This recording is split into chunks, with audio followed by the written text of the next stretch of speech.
بالله من الشيطان الرجيم. بسم الله الرحمن الرحيم، وصلى الله على محمد وعلى آله الطيبين الطاهرين الذين أذهب الله عنهم الرجس وطهرهم تطهيرا. اللهم صل على محمد وآل محمد. ولعنة الدائمة الباقية على أعدائهم ومنكر فضائلهم وغاصب حقوقهم أجمعين من يوم عداوتهم إلى قيام يوم الدين. أما بعد عباد الله، أوصيكم ونفسي بتقوى الله، فإن التقوى خير الزاد وبها المعاد، وتنفع يوم لا ينفع فيه مال ولا بنون إلا من أطاع الله بقلب سليم. وصلى الله على محمد وعلى آله الطيبين الطاهرين. أما بعد، فقد قال الله الحكيم في محكم كتابه الكريم حيث قال: بسم الله الرحمن الرحيم، فاسألوا أهل الذكر إن كنتم لا تعلمون. صدق الله العلي العظيم. আমার প্রিয় দর্শক ও শ্রোতাবৃন্দ, আসসালামু আলাইকুম ওয়া রাহমাতুল্লাহি ওয়া বারাকাতুহু। আপনাদের সকলকে আন্তরিক সালাম ও শুভেচ্ছা জানিয়ে আজকের অনুষ্ঠান ইসলাম ইন বাংলায় আপনাদেরকে স্বাগতম জানাই। আশা রাখি আপনারা যে যেখানে আছেন ভালো আছেন, কুশল ও মঙ্গলে আছেন, সুখে থাকুন, শান্তিতে থাকুন, সমস্ত প্রকারের দুঃখ কষ্ট থেকে মুক্তিতে থাকুন। আল্লাহ রাব্বুল আলামিনের কাছে এই কামনা করি। যারা অসুস্থ, আল্লাহ তাদেরকে সুস্থতা দান করুক। যারা ঋণে ভুগছে, আল্লাহ তাদেরকে ঋণ মুক্ত করুক। ওইরূপ যাদের জীবনে কোনো রকমের অভাব বা অশান্তি আছে, আল্লাহ রাব্বুল আলামিন সকলের জীবনে সুখ শান্তি ফিরিয়ে দিক, সকলের মনোকামনা আশাকে পুরো করুক।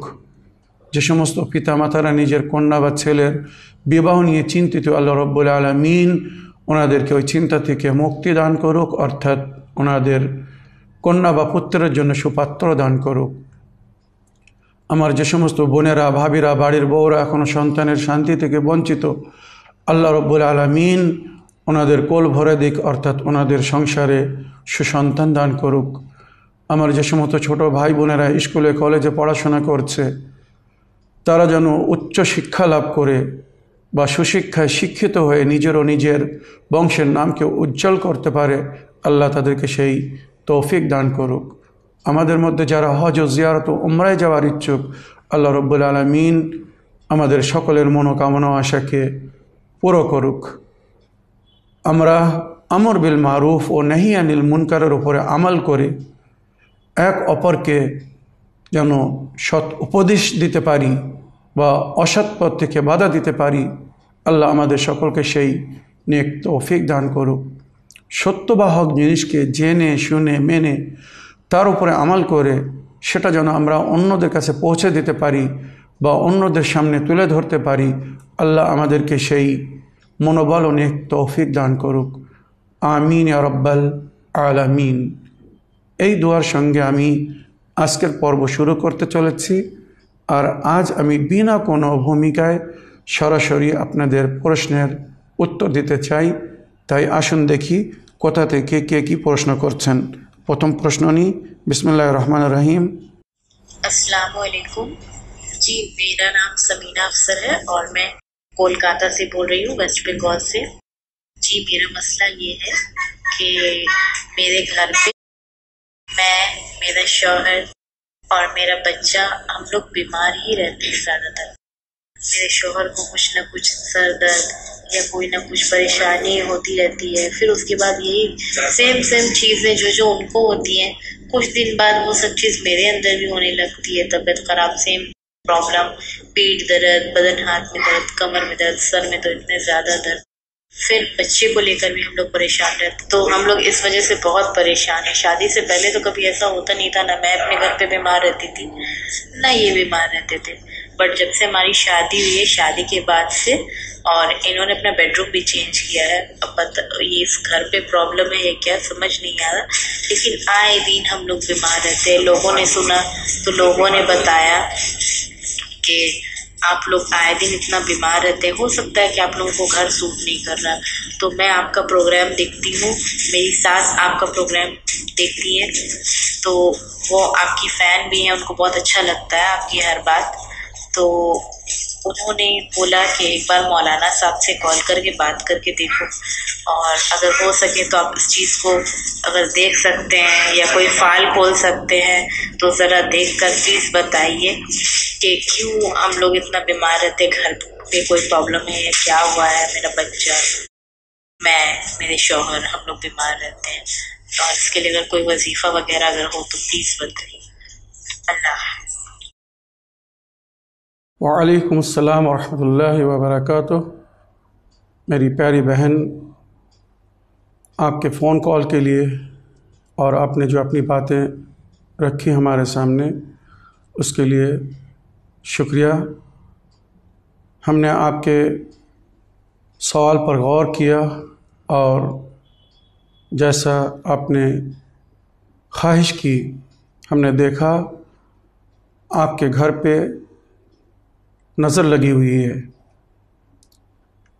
आपके घर के अतराफ़ का माहौल गैर मुनासिब है, लिहाजा अगर मुमकिन हो तो आप लोग वहाँ से कहीं और शिफ्ट हो जाइए, घर चेंज कर दीजिए।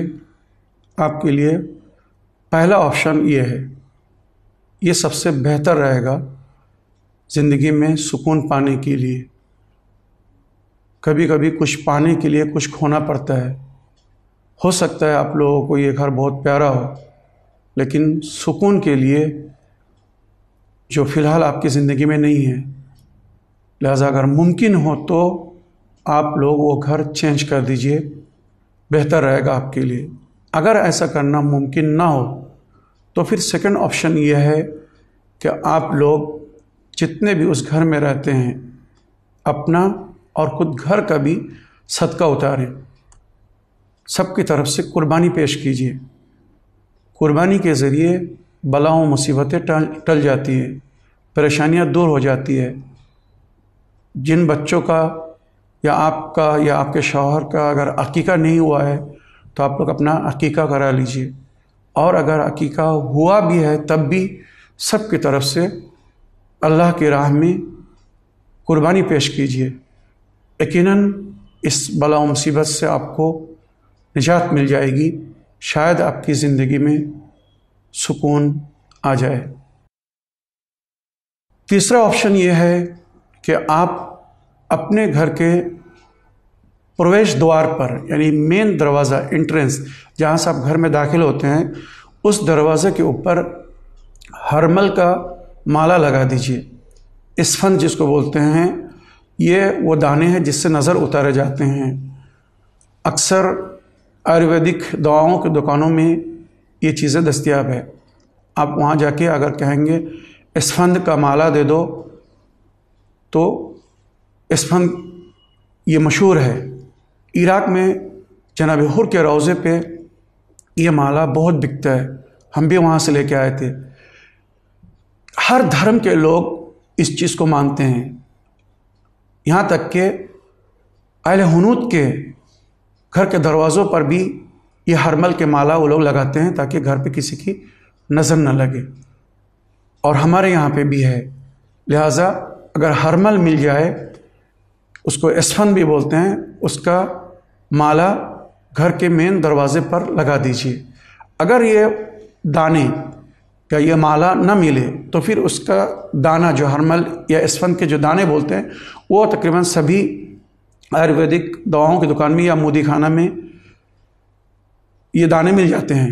लिहाजा उसको लेके एक कपड़े में बांध के घर के मेन दरवाजे के ऊपर कील ठोक के कहीं लगा दीजिए, तो उससे वो जो असरात है वो कट जाएंगे, या नज़र बद जो है इंशाअल्लाह कट जाएगा। और अगर आप लोग कर सके तो हर नमाज के बाद दुआए ताज पढ़िए। ये वो बेहतरीन प्रोटेक्शन और सिक्योरिटी की दुआ है जिसे खुदा ने अपने नबी को हिफाजत के लिए दिया था। दुआए ताज, दरूद ताज नहीं, याद रहे, दरूद ताज नहीं, दुआए ताज, दुआ ऑफ क्राउन भी इसको कहते हैं। आप नेट पे लिखेंगे दुआ ऑफ क्राउन या दुआए ताज, तो लंबी दुआ है। वो दुआ आप लोग पढ़िए भी, और हो सके तो अपने घर के दरवाजे पे या हर कमरे में कहीं दीवार में फ्रेम करके लगा भी दीजिए। उससे घर की हिफाजत होती रहेगी, और खुदा ना खास्ता अगर किसी ने कुछ किया भी होगा तो उसका असरात भी ख़त्म हो जाएंगे। और जो आखिरी गुजारिश आप लोगों से है वो ये है कि हर रोज़ अगर एक बार पढ़ सके, चाहे सुबह या रात के वक्त, दुआए जौशन कबीर अपने घर में पढ़िए। उसका बेहतरीन असर देखा गया है। घर से तकरीबन सारी परेशानियां दूर हो जाएंगी। या ये जो नहस असरात है जिससे आपके शौहर या आपके बच्चे परेशान हैं, मुझे यकीन है कि ये सारी परेशानियां आपकी ख़त्म हो जाएंगी।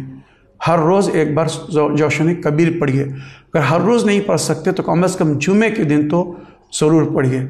और सबसे अहम चीज़ वह है हर रोज़ अपने परिवार का, फैमिली के तमाम लोगों का सदका दीजिए, और ख़ुद इमाम ज़माना की सलामती के लिए भी सदका दीजिए।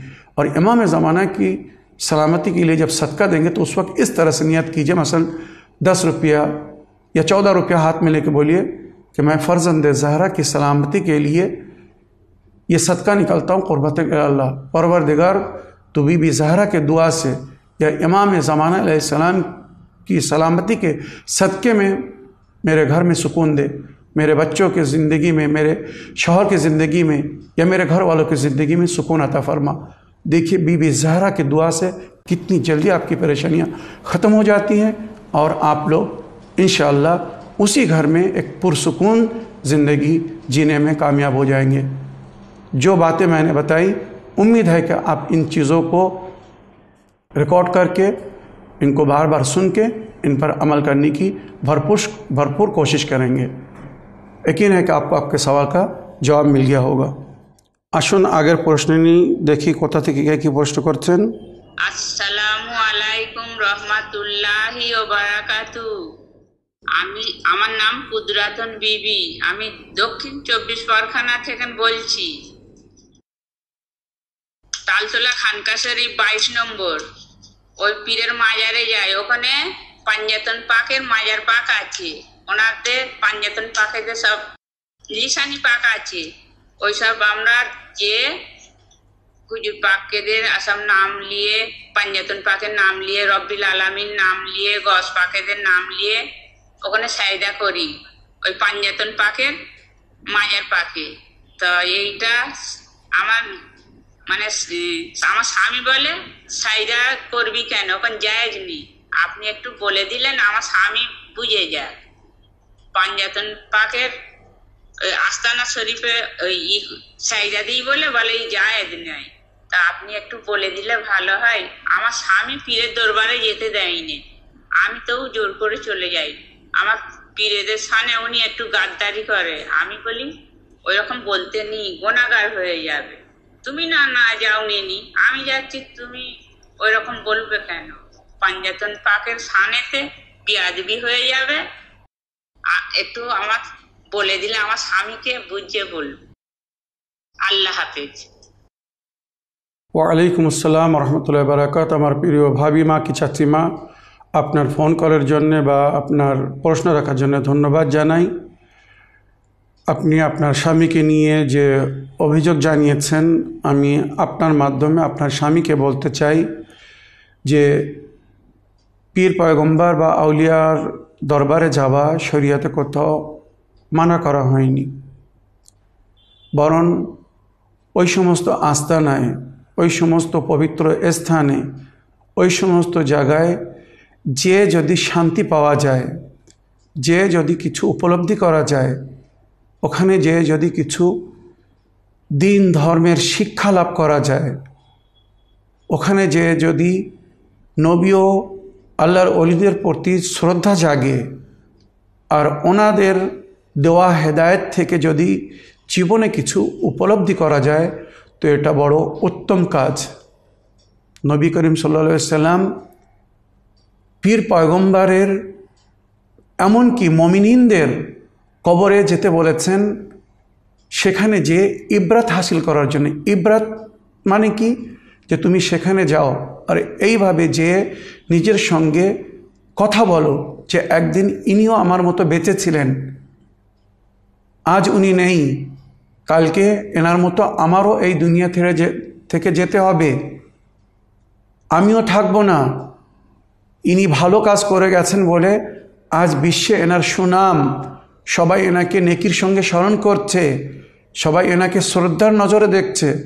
ওইরূপ আমি যদি নেকি করে যাই, ভালো কাজ করে যাই, সুকর্ম করে যাই, তো আমাকেও লোক নেকির সঙ্গে স্মরণ করবে, শ্রদ্ধা করবে, বা আমার জন্য হয়তো ফাতিহা পড়বে, আমার জন্য হয়তো মাগফিরাত কামনা করবে। যেমন নবী করিম সাল্লাল্লাহু আলাইহি সাল্লাম জান্নাতুল বাকিতে যেতেন, ওয়াদের কবরস্থানে যেতেন, কোরআন তেলাওয়াত করে তাদের রূহকে দান করতেন বা তাদের জন্য আল্লাহর কাছে মাগফিরাত কামনা করতেন। কিমিয়ায়ে সাআদাত তুলে দেখুন, বিভিন্ন হাদিসের বই তুলে দেখুন, সেখানে পরিষ্কার লেখা হয়েছে নবী করিম সাল্লাল্লাহু আলাইহি ওয়াসাল্লাম নিজের সাহাবীদেরকে বলতেন, তোমরা কবরস্থানে যাও আর সেখান থেকে ইবরাত লাভ করো, ইবরাত হাসিল করো, তোমাদের আখিরাতকে স্মরণ করো।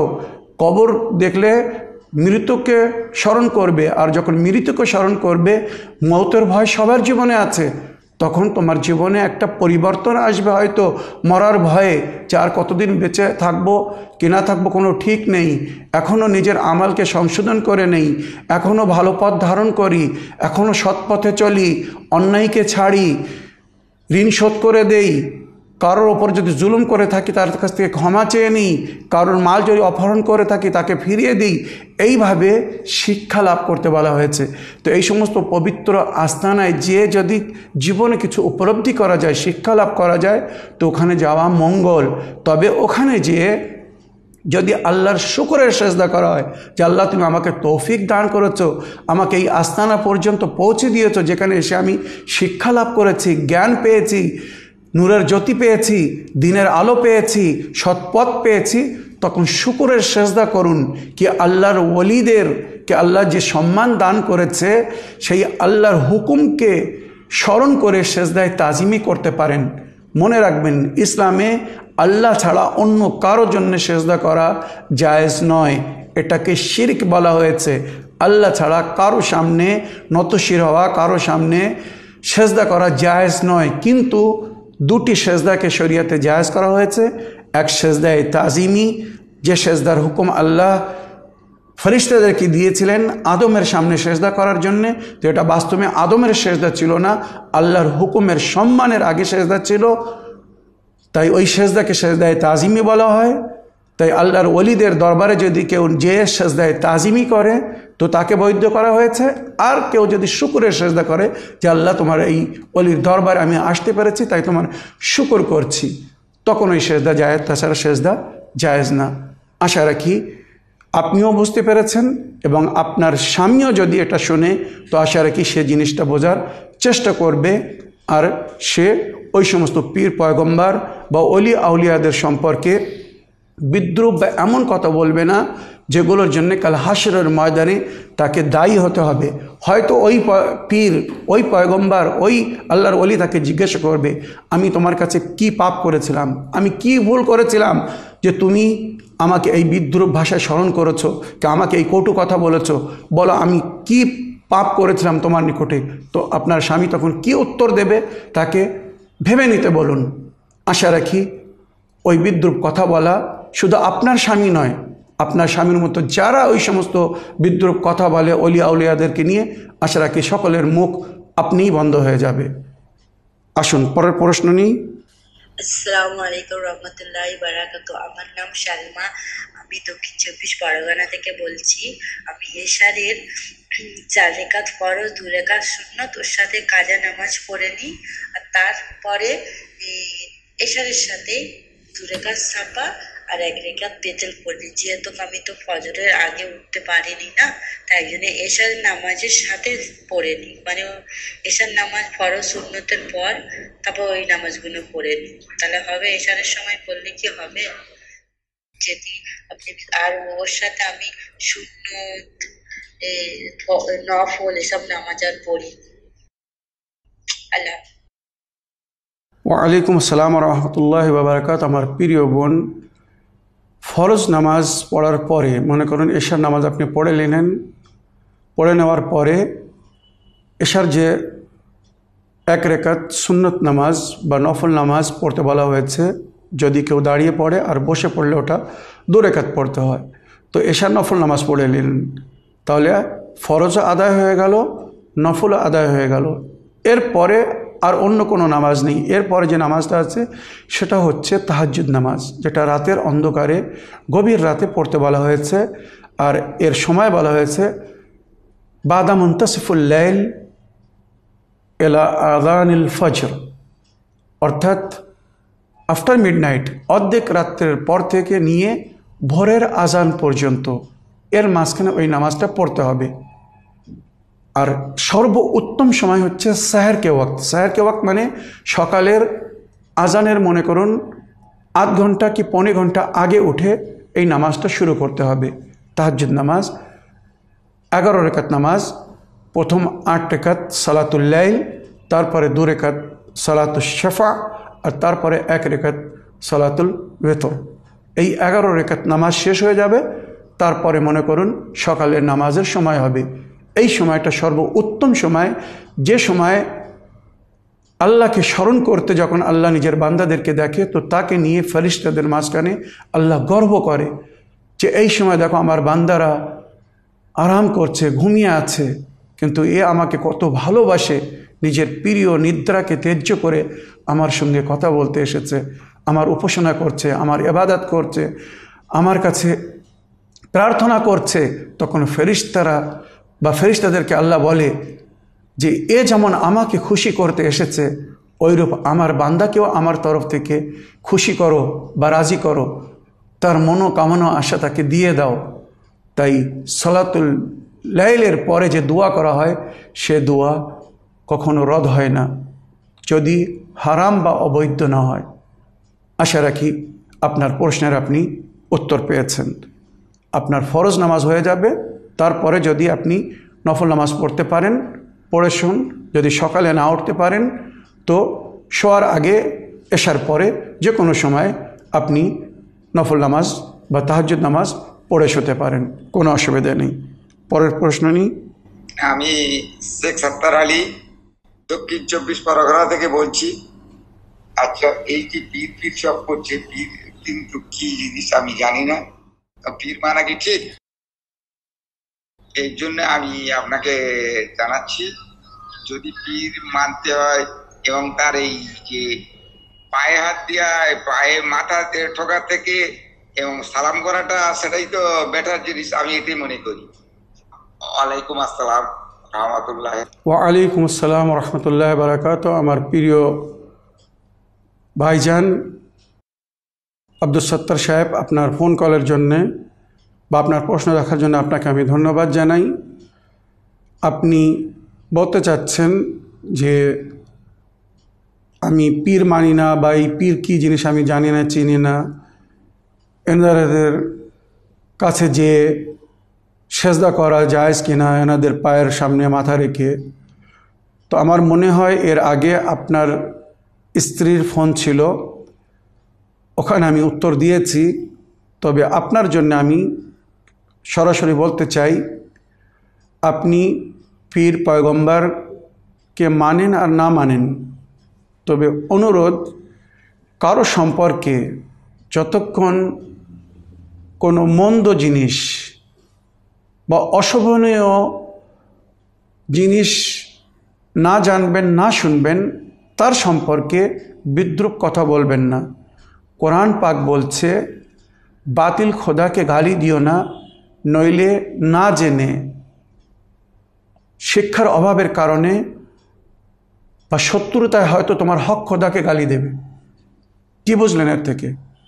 বাতিল খোদাকেও গালি দিতে মানা করা হচ্ছে।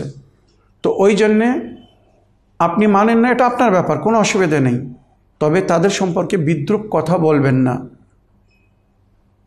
এখানে আরও একটা জিনিস এবার আমি আপনার পক্ষ হয়ে ক্লিয়ার বলতে চাই। সাধারণতম আমরা দেখেছি গ্রাম অঞ্চলে, পাবলিক এরিয়ায় যে সমস্ত লোকেরা নিজেকে পীর বা মুর্শিদ বলে, এদের মধ্যে বা এনাদের মধ্যে শিক্ষিতর সংখ্যা খুব কম। একদম অপ্রিয় সত্য কথা, হয়তো অনেকে শুনতে ভালো লাগবে না, কিন্তু আমি সত্য কথা বলতে জীবনে কখনো ভয় পাইনি। পীর বা অলিকে যেমন শিক্ষিত বা ধার্মিক বা পবিত্রতার প্রয়োজন হওয়ার দরকার, যে পবিত্রতা, যে উচ্চ স্থান সে লাভ করে নিজের জ্ঞানের মাধ্যমে, নিজের শিক্ষার মাধ্যমে, নিজের মারেফাতের মাধ্যমে, নিজের পবিত্রতার মাধ্যমে, তাই সে আন্তরিক পবিত্রতা হোক আর শারীরিক পবিত্রতা হোক, তারপরে সে সেই উচ্চ স্থান পায়, আল্লাহ নজরে সম্মান পায়, পীর বা অলি হয়। আমি যে সমস্ত পীর দেখেছি গলায় পাথরের মালা পরে, নোংরা জামা পরে, বিশ্রী অবস্থায় তারা বেরিয়ে বেড়াচ্ছে, এরা পীর নয়, এরা ঢঙ্গি বাবা।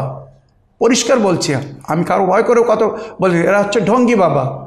এরা ভিখারি, ভিক্ষা চেয়ে বেড়াচ্ছে, পেট পোষার জন্যে একটা ভড়ং করে আছে, একটা রূপ ধারণ করে আছে, একটা ধার্মিক রূপ নিয়েছে যে এই পোশাকে গেলে কেউ কিছু না কিছু তো দেবেই।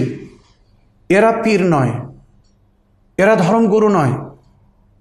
পীর তারা, ধর্মগুরু তারা যাদের আস্থানায় গেলে, যাদের কাছে গেলে মানুষ দুনিয়াকে ছেড়ে আখেরাতকে স্মরণ করে, যেখানে যে মানুষ শিক্ষা লাভ করে, আল্লাহর মারেফত অর্জন করে, নবী ও আহলে বায়তের দেওয়া জ্ঞান তারা সেখান থেকে পায়। পীর মানে কি? কোরআন ও হাদিসে সে বিখ্যাত হবে, কোরআনের আয়াত থেকে নিজের মুরিদদেরকে, শিষ্যদেরকে শিক্ষা দেবে, নবীর হাদিস থেকে শিক্ষা দেবে কিভাবে ইসলামিক জীবন যাপন করতে হবে, আদবের জীবন কেমন হওয়ার দরকার, একজন আল্লাহর নেক বান্দার, আল্লাহর ওলির জীবন কেমন হওয়ার দরকার, সে সেগুলো শিক্ষা দেবে। তাদেরকে বলা হয়েছে পীর।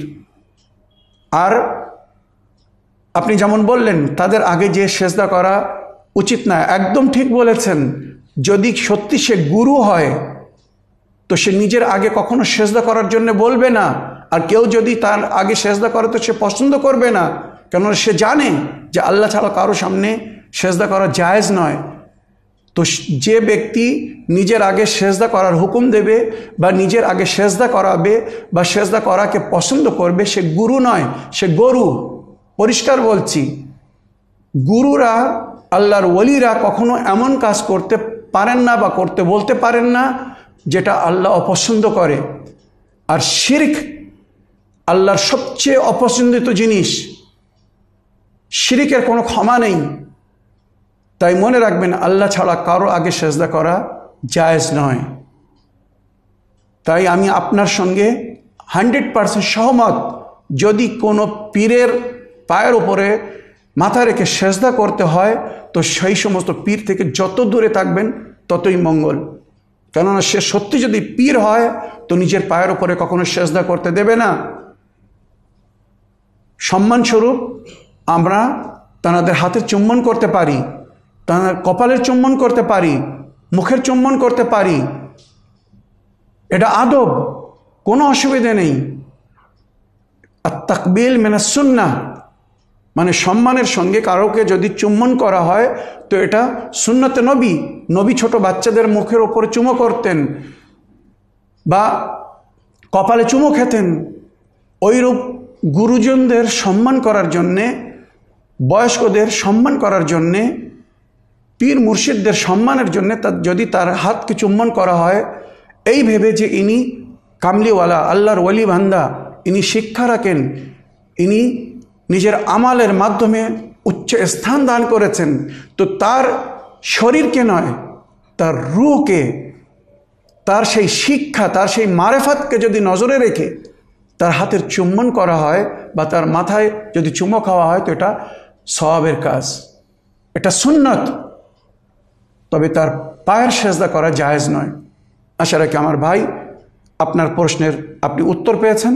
তবে সঙ্গে সঙ্গে আপনার জন্যে বা আপনার মতো যারা অন্যদেরকে ঘৃণা নজরে দেখে, তুচ্ছ নজরে দেখে, বিদ্রূপ কথা বলে, তাদের জন্য অনুরোধ করছি বিনা কারণে কাউকে তুচ্ছ নজরে দেখবেন না। কারণ আল্লাহ তিনটে জিনিসের মধ্যে তিনটে জিনিস লুকিয়ে রেখেছে। নেকির মধ্যে নিজের মর্জি, পাপের মধ্যে নিজের নারাজগি, আর বান্দার মধ্যে নিজের ওলি। ছোট মনে করে ছেড়ো না কোনো নেকিকে, হয়তো ওই ছোট নেকি থেকে আল্লাহ রাজি হতে পারে।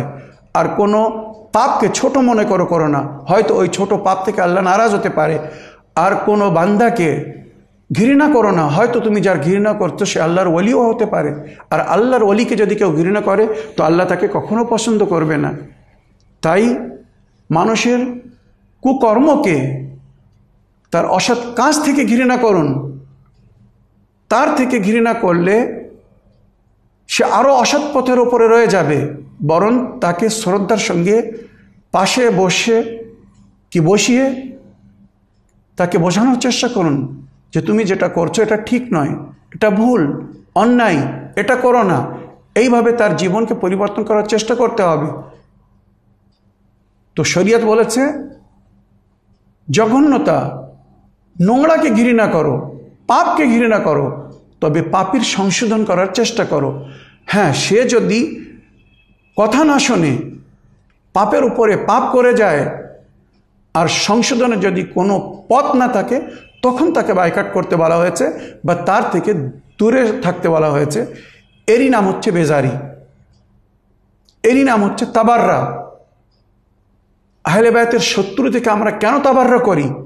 কেননা যতভাবে তাদের বোঝানোর রাস্তা থাকে আমরা তাদেরকে বোঝানোর চেষ্টা করি। যখন দেখি যে এ সৎপথে আসছে না, ওই পথকে ধারণ করছে না যেটা আহলে বায়তের পথ, নবীর পথ, আল্লাহর পথ, যখন দেখছি যে দিন পর দিন, একের পর এক, ঘন্টার পর ঘন্টা বোঝানোর পরেও সে সেই ভুল পথের উপর চলছে, সেই জঘন্য কাজ করছে, সেই পাপ করছে, তখন কোরআন ও আহলে বায়ত আমাদেরকে বলছেন ওর থেকে তাবাররা করো। তাবাররা মানে ওর এই কর্ম থেকে তুমি নিজেকে বেজারি করো, যে আমি ওর কর্মে ওর শরিক নয়, বা ওর এই কর্মকে আমি পছন্দ করি না, বা যে বারবার মানা করার পরেও ওই ভুল কাজ করছে সে লোককে আমি পছন্দ করি না। আশা রাখি আপনি নিজের প্রশ্নের উত্তর পেয়েছেন। পরের প্রশ্ন নিই। আসসালামু আলাইকুম, আমি রুকসানা খাতুন, পশ্চিমবঙ্গ উখড়া 4 নম্বর থেকে বলছি। কোরআন শরীফ জোরে পড়া জায়েজ আছে কিনা সেটা আপনার কাছে আমি উত্তরটা জানতে চাই। ওয়ালাইকুম আসসালাম রহমতুল্লাহ বারাকাত। নারীদের জন্যে ততটা উচ্চস্বরে কোরআন পড়া জায়েজ যতটা উচ্চস্বর সে নিজে বা তার আশেপাশের যদি কেউ মেহরাম থাকে তাহলে সে যদি শোনে কোনো অসুবিধা নেই। না মেহরাম পরপুরুষ যদি থাকে তো সেখানে উচ্চস্বরে কোরআন পড়তে মানা করা হয়েছে। জিনিসটা ভালো করে মনে রাখতে হবে। নারীদের জন্যে উচ্চস্বরে কোরআন বা দোয়া পড়তে মানা করা হয়নি, তবে ততটা উচ্চস্বরে পড়বে যতটা উচ্চস্বর সে শুনতে পাবে বা তার আশেপাশের যদি কেউ শুনতে চায় তো শুনতে পারে। তবে তার মধ্যে যেন পরপুরুষ না হয়, না মেহরাম যেন তার আওয়াজ না শুনে বা না মেহরামের কানে যেন তাদের আওয়াজ না যায়। এটা শরীয়তে উত্তম বলা হয়েছে।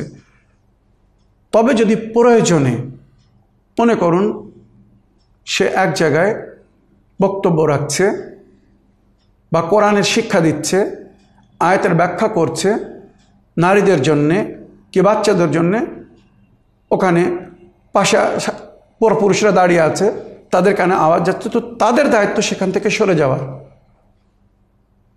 এটা হারাম নয়, কেননা এখানে সে শিক্ষা দিচ্ছে, কিছু বলছে। এখানে আরও একটা জিনিস বলি, যেমন মহরম মাসে আমার মা বোনেরা অনেক সময় নারীদের শোকসভা হয়, যাকে আমরা মজলিস বলি, বা সেখানে নওহা পড়া হয়, মার্সিয়া পড়া হয়, রোদন বেয়ান পড়া হয়। নারীরা উচ্চস্বরে পড়ে যাতে অন্য নারীরা সবাই শুনতে পারে, তাদের জন্য জায়েজ, কোনো অসুবিধা নেই। সেখানে পুরুষদের দায়িত্ব তারা যেন না শোনে বা ওখান থেকে যেন সরে যায়, ওটা ওদের জন্য হারাম নয়। নারীরা উচ্চস্বরে কখন আশআর বা কোরআন পড়তে পারে বা কোনো বিরত পড়তে পারে যখন সেটার মাধ্যমে তারা অন্যদেরকে কিছু শিক্ষা দিতে চায়। যেমন যুদ্ধের ময়দানে ইসলামে এমন অনেক ঘটনা আছে, নারীরা বিভিন্ন রাজাস বলে একে আরবি ভাষা। রাজাস মানে এক ধরনের কবিতা, যেগুলো শুনলে পুরুষদের জোশ, আবেগ, শক্তি বাড়ে। শত্রুদের সঙ্গে কিভাবে লড়াই করতে হবে, শত্রুদের বিরুদ্ধে কিভাবে মনোবলকে বৃদ্ধি করতে হয়, ওই সমস্ত কবিতার মাধ্যমে শিক্ষা দেওয়া হয় বা মনোবলকে বৃদ্ধি করা হয়। তো এটাকেও নবী জায়েজ করেছেন। যদি কারোর মনোবল বৃদ্ধি করার জন্যে বা শত্রুদের বিরুদ্ধে লড়াই করার জন্যে যদি তার ঈমান, তার বিশ্বাস ও তার মনোবলকে বৃদ্ধি করার জন্য রাজাস পড়া হয়, ভালো করে বলছি রাজাস, যাতে কোনো মোল্লা মৌলবি এ নিয়ে অভিযোগ না করে, যেটা বহু নারীরা যুদ্ধের ময়দানে পড়েছিলেন, বা বোনেরা নিজের ভাইদেরকে কি বউরা নিজের স্বামীদেরকে মনোবল বৃদ্ধি করার জন্যে এমন কবিতা বা ঘটনা শুনতেন। তো এগুলো শরিয়াতে জায়েজ করা হয়েছে। তাছাড়া নারীদের জন্য বলা হয়েছে নিম্ন স্বরে আস্তে আস্তে কোরআন বা দোয়া পড়ুক। আল্লাহ অন্তরের খবর রাখে, সে মনের অন্তর থেকে যে দোয়া বাইর হয় সে শোনে, ভাষায় না আসলেও সে শোনে। আর কোরআন যদি সে অল্প উচ্চস্বরে পড়তে চায় পড়তে পারে, কোনো অসুবিধা নেই। তবে পরপুরুষরা যদি না শোনে তো সেটাই ভালো বা মঙ্গল। আশা রাখি প্রশ্নের উত্তর পেয়েছ। আগের প্রশ্ন নিই। আসসালামু আলাইকুম। আমার বিয়ের জন্য দেখাশোনা হচ্ছে, দেখেও যাচ্ছে। যারা দেখতে আসে তারা এমন করে বলে যেন পছন্দ তাদের, কিন্তু সেখানে গিয়ে তাদের মত পাল্টে যায়। আমার দেখাশোনার জন্য অনেক খরচাও করে আমার মা বাবা, কিন্তু বারবার এমন ধোঁকা খায়। এই জন্য আমার মা আব্বা খুব কাঁদে। বিয়ের জন্য কি এমন আমল করব, একটু যদি বলেন তাহলে ভালো হয়। আসসালামু আলাইকুম। ওয়ালাইকুম আসসালাম রহমতুল্লাহি ওয়া বারাকাতুহু। আমার প্রিয় বোন, আপনার কথা শুনলাম বা সমস্যাও শুনলাম। আল্লাহ রাব্বুল আলামিন আপনার সমস্যার সমাধান করে দিক, বা আপনার মাতা পিতার মনোকামনা আশা পুরো করুক। সমস্ত মাতা পিতারা চান তাদের কন্যা বা পুত্র যেন সুপাত্র পায়, বা ভালো জায়গায় তার যেন সম্পর্ক হয় বা বিবাহ হয়। আল্লাহ রাব্বুল আলামিন আপনাদের মনোকামনা আশাকে পুরো করুক, আপনার মাতা পিতার মনোকামনা আশাকে পুরো করুক ইনশাআল্লাহ। আশা রাখি খুব সুন্দর বা মন পছন্দ জায়গায় আপনার বিবাহ হবে। আপনি কোনো চিন্তা করবেন না। আল্লাহ রাব্বুল আলামিন তার পবিত্র গ্রন্থে পরিষ্কার বলেছে, ইন্না মাল উসরে ইউসরা, প্রতি কঠিনতার সঙ্গে সরলতা আছে। শুধু একটু ধৈর্য ধরতে হবে বা সঠিক সময়ের অপেক্ষা করতে হবে। অনেক সময় কোনো জিনিসে যখন দেরি হয় তো তার পিছনে কোনো না কোনো কারণ থাকে, সেটাকে হয়তো আমরা বুঝি না বলে অনেক সময় আমরা দুঃখ পাই, কষ্ট পাই। তাই আশা রাখি আমরা এই জিনিসগুলো বোঝার চেষ্টা করব। আমি একটা আমাল বলে দিচ্ছি, আপনার আব্বা কি মাকে বলবেন এই আমালটা করতে। আপনি নিজেও যদি করতে চান করতে পারেন। বিবি জায়নাবের জিয়ারত 69 দিন। বিবি জায়নাবের নামের সংখ্যা হচ্ছে 69, 69 দিন জিয়ারতে মুফাজ্জা। বিবি জায়নাবের নামের একটা বিশেষ জিয়ারত, যে জিয়ারতের মধ্যে কারবালার বহু মর্মাহিত বা দুঃখদায়ক, কষ্টদায়ক ঘটনা লেখা আছে। ওই জিয়ারত পড়ে 2 রাকাত নামাজ পড়তে হবে, আর ওই নামাজের সওয়াব বিবি জায়নাবকে হাদিয়া করতে হবে। তবে এই আমাল শুরু করার আগে বিবি জায়নাবের নামে 1 টাকা দান করতে হবে, সাদকা দিতে হবে। তারপরে ওই জিয়ারতটা পড়তে হবে, তারপরে জিয়ারাতের 2 রাকাত নামাজ পড়ে ওই সওয়াব বিবি জাইনাবকে উপহার দিতে হবে বা হাদিয়া করতে হবে। হাদিয়া করার পরে ওনার কাছে ফরিয়াদ করতে হবে বা ইস্তেগাসা বলা হয় যে আয় মাওলা মুশকিল কুশা কন্যা, আমার এই সমস্যার সমাধান করে দিন। কে আমার আপনার মা বাপ এবার বলবেন আয় মাওলা মুশকিল কুশা কন্যা, আমার কন্যার বিবাহর সমস্যাকে সমাধান করে দিন, তার জন্য সুপাত্রের ব্যবস্থা করে দিন। কি আপনি আল্লাহর কাছে দোয়া করে দিন আল্লাহ যেন তার জন্য সুপাত্রের ব্যবস্থা করে দেয়, সুন্দর ছেলের সঙ্গে, তার মন পছন্দ ছেলের সঙ্গে, দিনদার বা জিম্মেদার ছেলের সঙ্গে যেন তার বিবাহ হয়। এইভাবে দোয়া করলে আশা রাখি 69 দিন মানে 70 দিনের মধ্যে আপনার বিবাহ হয়ে যাবে। কেননা আজ পর্যন্ত যারা যারা এই আমাল করেছে নিজের বিবাহ নিয়ে অন্তরের সঙ্গে বিশ্বাস রেখে বিনা গ্যাপে এই আমাল করেছে, সকলেই বলেছে। একজন হয়তো এমন হতে পারে তাদের কর্মদোষে, তাদের শারীরিক বা মানবিক অপবিত্রতার কারণে হয়তো তাদের মনোকামনা আশা পুরো হয়নি, তবে 90% বা 99% যারা এই আমাল করেছে তারা সফল হয়েছে। আর প্রতি নামাজের পরে সূরা হজের আয়াত নম্বর 5 মনে থাকবে, প্রতি নামাজের পরে সূরা হজের আয়াত নম্বর 5 পড়ে দোয়া করতে বলবেন আপনার মা বাবাকে, আপনার জন্যে বা আপনার বিবাহর জন্যে। যদি ওনারা এই দোয়া করে ইনশাআল্লাহ আল্লাহ ওনাদের দোয়ায় খুব শীঘ্র আপনার বিবাহর সমস্যাকে সমাধান করে দেবে। আর তাছাড়া আরও অনেক আমাল বা কোরআনের বিভিন্ন আয়াত আছে যেগুলো এর আগেও আমি বলেছি। বিশেষ একটি আয়াত এখন স্মরণে আসছে না। ইনশাআল্লাহ যদি এই 69 দিনকে 70 দিনের মধ্যে যদি বিবাহ না হয়, আপনার ওই আমলটা করার পরেও যদি বিবাহ না হয়, তো আপনি পুনরায় আমাকে ফোন করবেন। ইনশাআল্লাহ আমি যে সমস্ত আয়াতে আল্লাহ রব্বুল আলামিন নারী পুরুষের সম্পর্ক গড়েছে আর স্বামী স্ত্রীকে এক অপরের জন্য শান্তির কারণ করেছে, সেই সমস্ত আয়াতগুলো কিভাবে পড়লে, তার উপরে কিভাবে আমাল করলে এই সমস্ত সমস্যার সমাধান হয়ে যায়, আশা রাখি ইনশাআল্লাহ আমি আপনাদেরকে বলে দেব।